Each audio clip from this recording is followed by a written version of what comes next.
Que ta présence soit une réalité au milieu de nous, Seigneur. Nous chassons la confusion. Nous chassons les œuvres des ténèbres, Seigneur. Toute forme d'oppression, d'agression, Seigneur. Tout ce qui tente à nous empêcher de rentrer dans notre établissement, de vivre ce que tu as prévu pour nos vies, Seigneur. Que toutes ces choses soient réduites à l'impuissance, au silence, Seigneur. Que la vérité de ta parole nous affranchisse ce soir, Seigneur. Inspire ces moments. Tu as donné le Saint-Esprit, Seigneur, pour nous enseigner, pour nous guider, Seigneur, pour nous convaincre, Seigneur, pour nous instruire dans toute la justice, Seigneur Dieu. Seigneur, merci, Seigneur, nous nous disposons ce soir, Seigneur. Dans le nom de Jésus-Christ, nous avons ainsi prié. Gloire à toi, Seigneur. Merci pour tout ce que tu fais, Seigneur. Est-ce qu'on peut ouvrir le livre de Nombre, Nombre chapitre 9. Nombre chapitre 9, le verset 15 à la fin. Nombre chapitre 9. Nombre chapitre 9, verset 15 à la fin. La fin du verset, c'est le verset 23.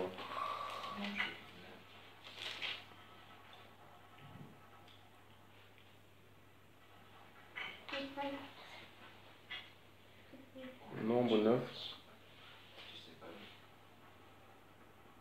Nombre 9. Une personne peut lire à haute voix, s'il vous plaît. Verset 15. Nombre 9, verset 15.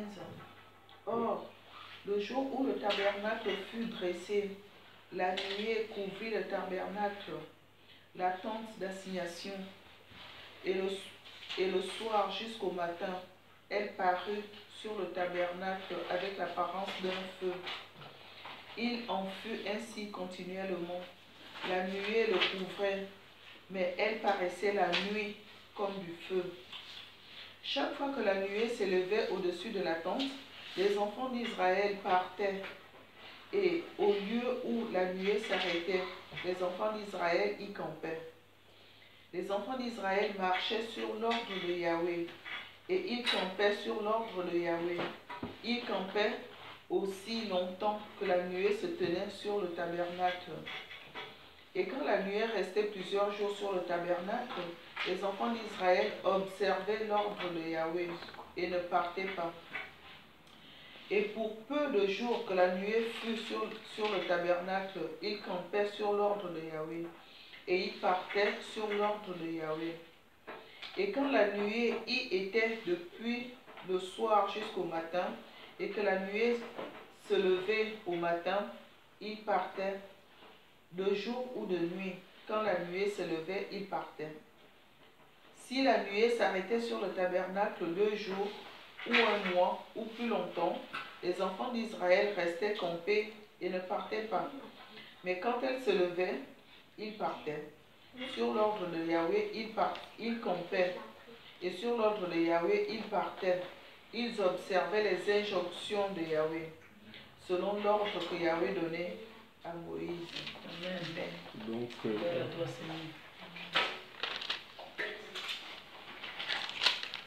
Donc voilà, ici nous avons, s'il y a un titre, un thème à donner à ce message, on peut dire une vie rythmée par l'Esprit de Dieu. Donc, vous savez, Israël, ici on est face à un peuple, le peuple juif, ce peuple qui était en captivité, et Dieu va utiliser Moïse pour les sortir de cet esclavage, avec la promesse de les amener dans le pays que Dieu avait promis à Abraham, Isaac et Jacob, notamment la Canaan. Et on voit quand ils sont sortis du désert, quand ils sont sortis de l'Égypte, ils ne se sont pas retrouvés directement à Canaan. Donc il y a eu un parcours, il y a eu un cheminement. Alléluia. Donc, et pendant, quand nous lisons le livre de Nombre 33, donc on voit ici que ces personnes, il arrivait à un moment donné qu'ils s'arrêtent, tu vois, parce que leur marche était dépendante non seulement de la loi que Moïse enseignait au peuple, plus précisément de l'Esprit de Dieu, qui était sous la forme de la nuit et le jour. Et la nuit, cette nuit-là se transformait en colonne de feu.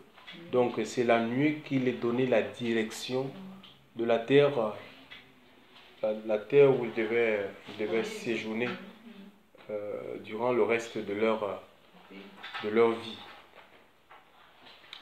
Donc,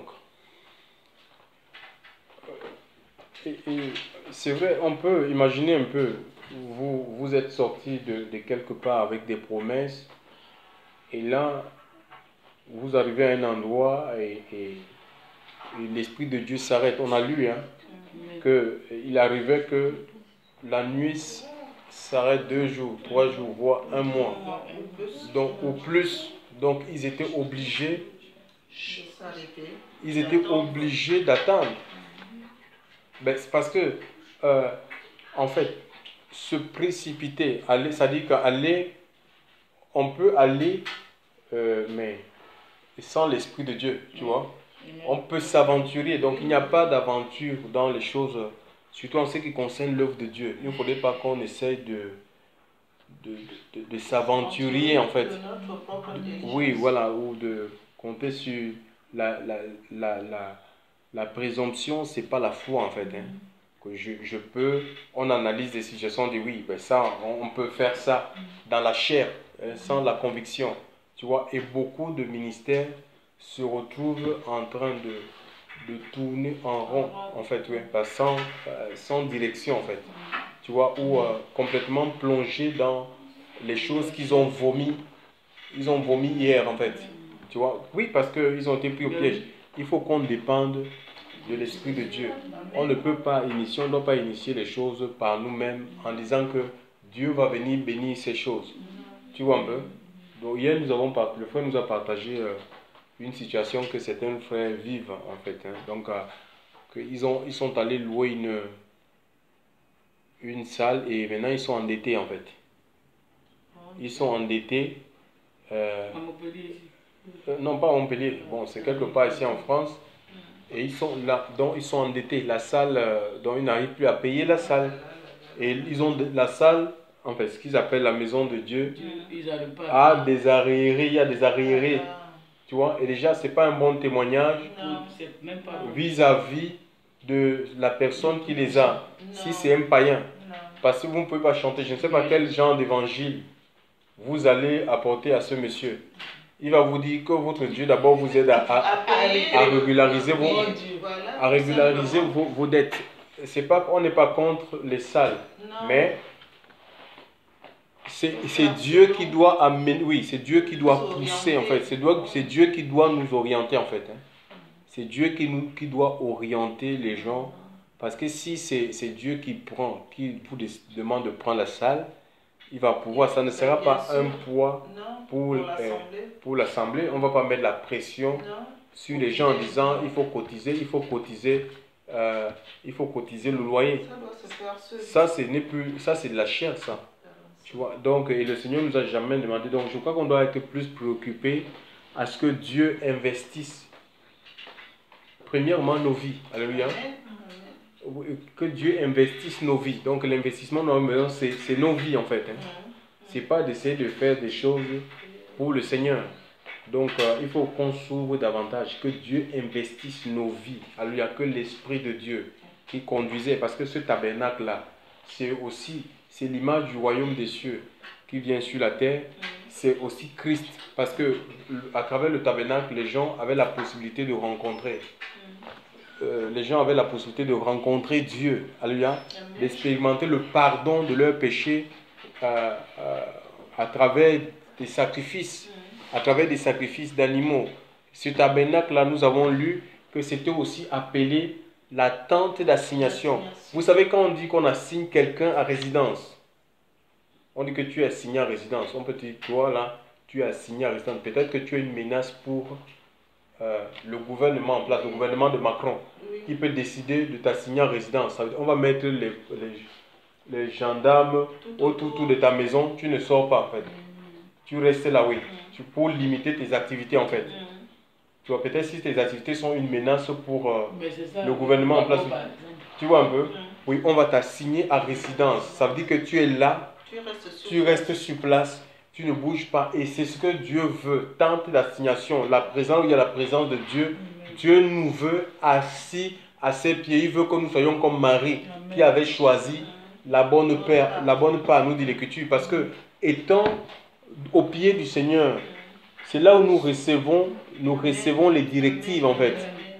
Dieu te parle, il va te parler de ta vie. Alléluia. Il va te parler de des projets à venir. Alléluia. Oui, c'est comme ça, c'est à ses pieds. Donc on ne peut pas laisser la présence de Dieu et nous commencer à nous aventurer. On va se perdre dans ce monde, chers frères et sœurs. Alléluia. Surtout en ce qui concerne, regarde un peu en ce qui concerne les hommes, que ce soit les hommes ou les femmes.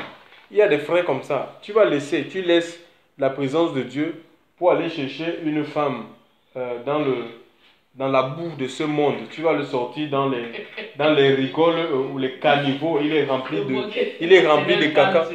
Il est rempli de caca. Elle est remplie de caca. Toi, tu te fies seulement que... oui, elle a le tissage, elle est belle, elle a la poudre. Alors que tout ça, ce sont des masques. Tu vois? Si c'est des habits devant toi, tu vois, tu as en face un fantôme. Tu as un fantôme devant toi. Ben oui, je vous assure. Je vous assure, tu as un fantôme devant toi. Et je vous ai toujours dit ici que les handicaps, 92% d'handicaps sont celles qui ne sont pas visibles. Tu vois un peu, c'est énorme quand même. Hein? Imagine, ça veut dire qu'il y a plein d'handicapés en fait. Imagine, sur 100 personnes, il y a 92 personnes qui sont handicapées, mais tu ne peux pas le savoir. Tu vois ça? C'est énorme. Donc imagine quelqu'un, il a les asticots. Parce que tu ne vois pas. Moi, il y a Dieu m'a permis souvent de m'ouvrir les yeux sur des femmes dans le monde. Hein. Certains qui ont des serpents dans le corps, certains qui ont, on appelle ça comment? Le truc qui a des pinces là. Le crabe, oui. Tu te rends compte? Ils ont le crabe au niveau de leur vagin en fait. Comme ça en fait, Dieu m'ouvre les yeux comme ça, des scorpions, mais c'est des choses, c'est des démons en fait. Oui, ce sont des démons en fait. Hein. Tu vois, imagine un peu le crabe. Ça va te couper, tu vois, des blessures, tu vois. Et il y a plein de choses comme ça, où certains sont comme des faux sceptiques. Tu vois, une fausse sceptique où tout le monde peut venir faire caca. Tu vois, il faut qu'on écoute, il faut dépendre du Seigneur. Je ne dis pas que Dieu ne peut pas te donner un homme, une femme dans le monde, mais ce n'est pas toi qui dois aller le chercher. Laisse que le Seigneur, l'Esprit de Dieu, l'attire et le nettoie. Alléluia. C'est Dieu qui doit le nettoyer en fait. Hein, tu vois. Il va le nettoyer, il va enlever tout ce qui n'est pas... Oui. Toute la saleté en fait. Donc, parce que aussi, il y a un héritage en fait. Hein. Les gens que vous voyez là, il y a un héritage. Hein. Tu vois, il y a l'héritage. L'héritage, c'est un patrimoine. Et le patrimoine, ce n'est pas seulement matériel en fait. Hein, ou physique. Il y a aussi un patrimoine qui est spirituel. Tu vois, l'héritage, ici, la définition, c'est quoi? C'est tout ce qui est transmis par la génération précédente. Et dans l'Écriture, la génération précédente, donc on peut parler du patrimoine ou d'un héritage qui est culturel. Hein. Tous, on a des tribus et on nous a transmis des cultures, des façons de faire, des modes de vie. Alléluia. Donc, et l'apôtre 1 Pierre 2, 18 nous dit que vous avez hérité. Le Seigneur nous avons hérité de la vaine manière de vivre. Il nous a délivré la vaine manière de vivre que nous avons hérité de nos parents. Il y a des parents, par exemple, il y a dans des familles où le papa, il a plusieurs femmes comme ça. Il fait des femmes, il fait des enfants avec plusieurs femmes et il ne s'en occupe pas. Et ces enfants-là, ils ont ces gènes, ils ont cet héritage spirituel en eux. Si tu vas te marier avec cette personne, et cette personne commence, il va reproduire la même vie, tu vois. Il va reproduire la même vie, et toi, tu vas seulement être malheureux, tu vas dire, mais comment il est comme ça? Oui, il ne peut pas se délivrer. Il a besoin de venir au Seigneur pour que le Saint-Esprit, la lame, Dieu, à travers la lame de l'Esprit, puisse couper ce cordon qui le lie à son Père. Alléluia. Et c'est ce qui va faire la différence entre les gens qui connaissent Dieu et qui ne le connaissent pas. Parce que quand tu connais le Seigneur, il y aura cette différence-là en fait. Tellement ça sera flagrant. Si tes frères qui ne sont pas convertis, eux, cet héritage va les poursuivre, ils vont les reproduire. Mais toi, tu seras différent. On va dire, mais celui-là, ses frères sont des hommes à femmes. Mais lui, il a une seule femme. Il est fidèle à ses femmes et il n'a pas des enfants à gauche, à droite. Ça, ce n'est même pas tout. C'est le Seigneur. Parce que tu es dans le Christ. Alléluia. Oui, tu es dans le Christ, tu es dans la présence de Dieu. Donc, nous avons ici cet temple-là. Leur vie était rythmée par l'Esprit de Dieu. Et avant d'atteindre la Canaan, ils ont stationné. Donc, pour le savoir, hein, le nombre, ils ont stationné ils ont stationné 52 fois. Donc, les arrêts, en fait, avant d'arriver à Canaan. 52 fois. C'est dans le livre de Nombre 33. Vous pouvez lire toutes les stations, les endroits où ils sont restés. Parfois, ils pouvaient rester 1 an, 2 ans, 3 ans, 5 ans. Donc, quand on dit que Israël a fait 40 ans au désert, ce n'est pas 40 ans de marche jour et nuit. Ce sont des hommes. Ils se fatiguent. C'est un corps. Même Jésus sur la terre, à un moment donné, il avait besoin de se reposer. Alléluia. Donc, c'est comme ça. C'est pas qu'il marchait jour et nuit comme ça. Non. Il arrivait qu'il se repose. Que l'Esprit de Dieu, on l'a lu, que l'Esprit de Dieu s'arrêtait. Et ils étaient obligés de s'arrêter parce que personne d'eux ne connaissait la direction de la terre promise. Alléluia. Et Dieu voudrait que nous fonctionnons, mes amis, que nous fonctionnons pareillement. Alléluia. Que nous fonctionnons pareillement. Il y aura des stops quand tu marches avec le Seigneur. Il y aura des stops. Il ne faut pas être dans la précipitation. On va le voir. Il ne faut pas être dans la précipitation. On n'est pas là pour imiter les gens. On n'est pas en compétition les uns les autres ou avec d'autres assemblées, d'autres ministères. Puisque là-bas, ils font comme ça. Nous aussi, faisons ceci. Je vous ai parlé de ces frères qui sont allés louer la salle. Maintenant, ils sont endettés. D'abord, ça donne un discrédit au nom du Seigneur. Ça, c'est pas l'œuvre de Dieu ne peut pas être dans... Comment l'œuvre de Dieu, l'entreprise du Seigneur, comment tu peux dire que l'entreprise du Seigneur est en faillite? Le Dieu, vous prêchez que ce Dieu, c'est le Dieu de l'or et de l'argent. Mais c'est un non-sens. C'est un non-sens. C'est pas que ces gens-là, ils sont pas chrétiens. Hein. Ce sont des chrétiens, mais là, ils se sont trompés, oui, voilà. Donc, oui. L'ennemi les a séduits. Parce qu'il y a des conseils, des gens qui viennent comme ça avec des conseils. Ah ben, tu as l'onction. Maintenant, comme il y a du monde, il faut aller louer la salle. Oublions que dans ces salles-là, les gens, la plupart, ces bâtiments-là sont remplis que les dimanches. Le reste des jours, non. Les réunions de semaine, les gens, ils ne viennent pas. Tu vois, donc, et en plus, il n'y a pas que les enfants de Dieu. Aujourd'hui, on découvre ça. Tu vois, donc, il y a l'ivraie qui est mêlé au blé. Tu vois, donc imagine un peu, tu vas prendre des conseils. Et l'ivraie, quoi, ce sont les enfants du diable. Et on sait que ce qui leur marque, c'est l'orgueil. Et ils vont te pousser à l'orgueil. Tu es un homme de Dieu, vois grand, pense grand, trouve un grand truc. On sait un grand Dieu. Et tu peux être séduit dans ta chair. Tu auras plus de visibilité. Alors que ce sont des enfants de Satan qui sont en train de... Et toi, tu ne sais pas, au lieu d'aller consulter le Seigneur, tu ne le fais pas. Donc, en tant qu'enfant du Seigneur, mes amis, il y aura des pauses. Alléluia. Amen. Dieu va permettre des pauses. Alléluia. Pourquoi? Parce que nous aussi, on a besoin d'être renouvelés. Alléluia. On a besoin, on n'est pas dans c'est pas l'activisme. Courir à gauche, à droite, non. Donc, Dieu va permettre des pauses dans notre vie. Nous allons prier le Seigneur pour demander des directions. Quelquefois, il va arriver que le Seigneur s'oppose à la direction que nous voulons. Mais il faut être soumis. Alléluia. Il faut être soumis parce que nous dépendons du Saint-Esprit. Alléluia. Tout comme Israël, leur marche dépendait de la nuée. Et le Seigneur va dire dans le livre, est-ce qu'on peut lire ça? On peut lire Jean chapitre...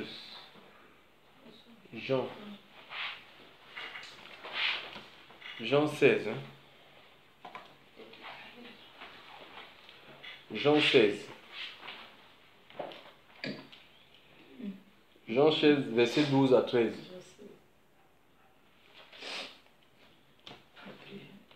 J'ai encore beaucoup de choses à vous dire, mais vous ne pouvez pas les supporter maintenant. Jean 16. Oui, j'ai encore beaucoup de choses. Ce sont les paroles du Seigneur. Hein. Donc, vous ne pouvez pas les supporter maintenant. Donc, c'était bien avant qu'il n'aille à la croix. Et il y a des vérités, certaines vérités que si nous ne sommes pas préparés, il faut une préparation en fait.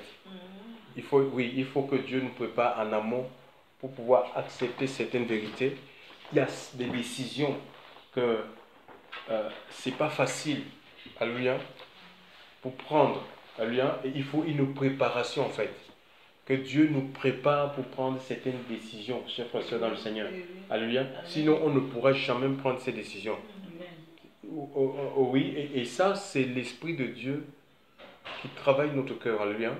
C'est l'Esprit de Dieu. On doit laisser à l'Esprit de Dieu de travailler notre cœur. Mon frère, vas-y, continue le verset 13.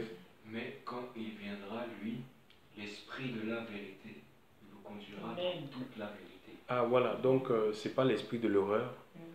C'est vraiment l'esprit de vérité. Alléluia. Qui nous conduit dans la vérité de la parole de Dieu. Alléluia. Qui nous conduit en Christ. Parce que Jésus, c'est la vérité en fait. Hein. Donc voilà, ça ne nous conduit pas dans l'erreur, dans les rêves, les rêveries. Alléluia. Dans la vérité concernant le plan de Dieu, concernant même notre vie. Même si on peut avoir notre cœur, à un moment donné, peut ne pas être droit, Dieu va nous le montrer en fait. Que c'est pas bon en fait, tu vois un peu.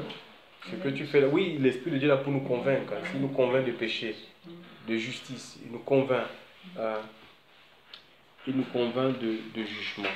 Donc, je vais revenir un peu. Je disais que l'Esprit de Dieu peut s'opposer, peut à un moment donné s'opposer à notre direction. Nous avons l'exemple avec l'apôtre Paul qui voulait aller missionner quelque part et il nous a dit que l'Esprit de Jésus ne l'a pas permis en fait. Tu vois? Il ne s'est pas fié à son ministère d'apôtre, dit je suis apôtre. Tu vois? Maintenant, ça ne veut pas dire que par exemple, on peut faire des projets, qu'on doit vivre sans projet, non. C'est pas comme ça. Qu'on doit plus faire des démarches, non. Mais il faut être sensible, oui. Il faut être sensible au Saint-Esprit. On va lire ce passage, c'est dans le livre de Actes 16.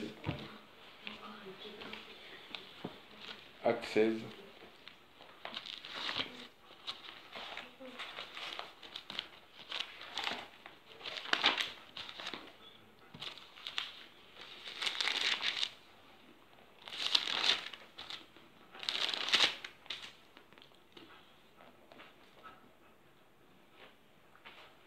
Donc, à partir du verset 6 à 7.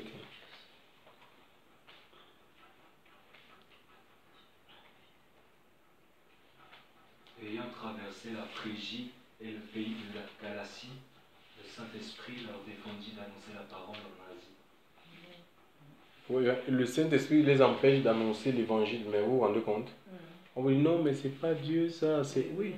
Tu vois? Donc on peut avoir des projets pour aller dans certains pays et le Seigneur dit, ben c'est pas, oui, que non, à lui. Hein. 16, verset combien 6? Oui, non, peut-être non, non, ça ne veut pas dire que ce pays sera perdu. Peut-être que on n'est pas les personnes que Dieu veut pour ce pays. Tu vois un peu? Donc c'est comme parce que l'église, c'est pas seulement nous. Hein. Amen. Tu vois, donc c'est comme ça en fait. Tu vois, et oui, tu continues le verset 7. Qu'est-ce qu'il dit? Arrivé près de la Mysie, ils se disposaient à entrer en Bithynie, mais l'Esprit de Jésus ne leur permit pas. Tu vois, encore dans une autre région, une autre ville, l'Esprit, ils ont des empêchements. Tu vois, et tu continues le... Ils traversèrent ensuite la Mysie et descendirent à Troas. Et Paul vit une nuit. Pendant la nuit, Paul eut une vision. Un homme macédonien se présenta à lui et lui disait en le suppliant, passe en Macédoine et secours-nous. Tu vois, donc là, il a une vision, quelqu'un qui l'appelle hein, d'une ville, la ville de Macédoine, il l'appelle. C'est pas, il n'a pas vu, il n'a pas entendu le Saint-Esprit lui dire, Et là, il a convaincu par l'Esprit de Dieu, il a su, puisqu'il a deux empêchements, il a su que c'est là que le Seigneur le voulait. Donc maintenant, ici, Paul n'était pas là assis en disant, Seigneur, montre-moi un endroit. On voit bien qu'il est en mission. Il est dans le champ et il veut une direction. Il y a deux endroits où Dieu ne permet pas. Et finalement, à travers une vision, il aura... parce qu'après, il va s'y rendre à lui, hein, pour annoncer, oui, en Macédoine, pour annoncer l'évangile. Donc, on voit un homme qui est complètement dépendant du Saint-Esprit. Il ne dépend pas de son don d'apôtre, alléluia, de son don d'apôtre, mais il dépend de l'Esprit de Dieu en ce qui concerne le service, alléluia. Et nous allons maintenant voir aussi... dans le livre, il y a aussi le diable qui peut empêcher. Ici, on a le Saint-Esprit qui empêche l'apôtre Paul. Alléluia. Voilà, donc après, il y a le diable aussi peut se dresser, peut empêcher, peut s'opposer. Hein, donc, parce que quoi, lui, il veut maintenir les âmes en captivité. 1 Thessaloniciens 2, verset 18.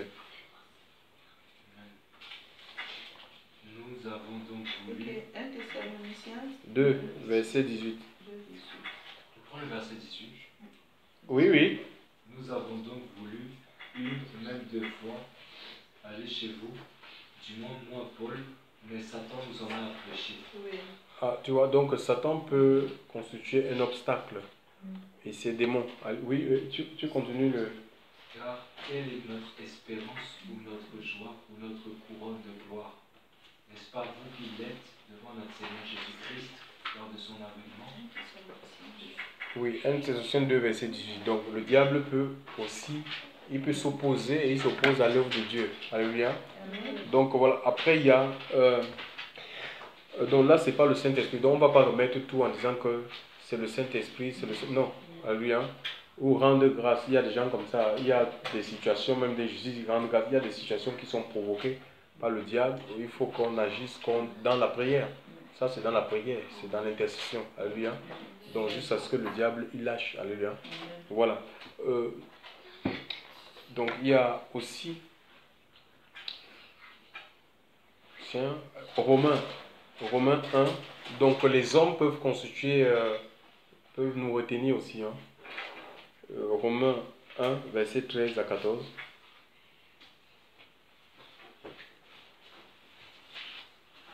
Or, mes frères, je ne veux pas que vous ignoriez que je me suis souvent proposé d'aller chez vous, afin de recueillir quelques autres nations, mais j'en ai été empêché jusqu'à présent. Je suis débiteur tant aux Grecs qu'aux barbares, tant aux sages qu'aux ignorants. Oh, oui, donc là, il y a un problème d'enseignement, tu vois, non? Parce que tu ne peux pas quitter un endroit. Tu sais que les gens ne sont pas assis dans... À cet endroit. Non, ils ne sont pas assis dans la foi, en fait. Et tu les laisses comme ça, mais cette œuvre-là va s'étioler, va disparaître, tu vois, non? Parce qu'on a quand même besoin des conducteurs, tu vois. On a besoin de conducteurs. Tu ne peux pas commencer quelque chose. Les gens ne sont pas suffisamment assis, aguerris, affûtés. Tu laisses... tu laisses cette œuvre comme ça, tu vas ailleurs, tu vois. Donc c'est ça dont il est question. Donc il est empêché de faire des missions parce que il y a besoin de formation, de former tout simplement des personnes en fait. Moi c'est quelque chose que j'avais eu une fois. Je suis allé en Afrique et je voulais partir. Je disais mais je vais faire 2 jours ici, mais je sentais comme un poids, quelque chose qui me retenait en fait. Hein. C'est pas, j'ai pas entendu une voix, mais qu'il fallait que tu restes encore là. Pour moi, quelque chose qui me retenait, que tu restais là. C'était pour enseigner en fait. Il fallait que j'enseigne encore ces personnes. C'est pourquoi il faut être vraiment... il faut dépendre du Seigneur, oui. Il faut dépendre du Seigneur. Donc, il faut dépendre du Seigneur. Et contrairement, en 2000... non, c'était quand il y avait les Marie-Thérèse en Afrique. On a visité une assemblée chrétienne, un système de dénomination, un bâtiment. Et nous avons prêché le premier jour et quand j'ai fini la prédication, l'Esprit de Dieu m'a demandé de ne pas revenir assemblée. Et donc le responsable, il voulait que je revienne, que j'intervienne. Et le Saint-Esprit m'a dit, tu ne reviens pas en fait. Ne reviens pas ici en fait. Et bien, il a supplié, il a fait ces trucs. Non, j'ai dit. Oui. Tu as été averti. Oui, voilà, il m'a dit non, de ne pas refaire une autre réunion. Donc après, il y a aussi donc, le hymne nombre 22. On va dire nombre 22. Nombre 22. Non. Tu avais parlé de Romains 1. Oui, on l'a lu là. Ah, excuse-moi. C'était quel verset? Romains 1, verset 13 à 14. Donc, il fallait former les gens et c'est pourquoi Paul était retenu à cause des personnes pour le besoin de l'œuvre. Donc, il ne pouvait pas faire la mission. Et ce qui est tout à fait normal, quoi. Nombre alors. Hein? Nombre, oui. Nombre 22. Nombre 22. Nombre 22.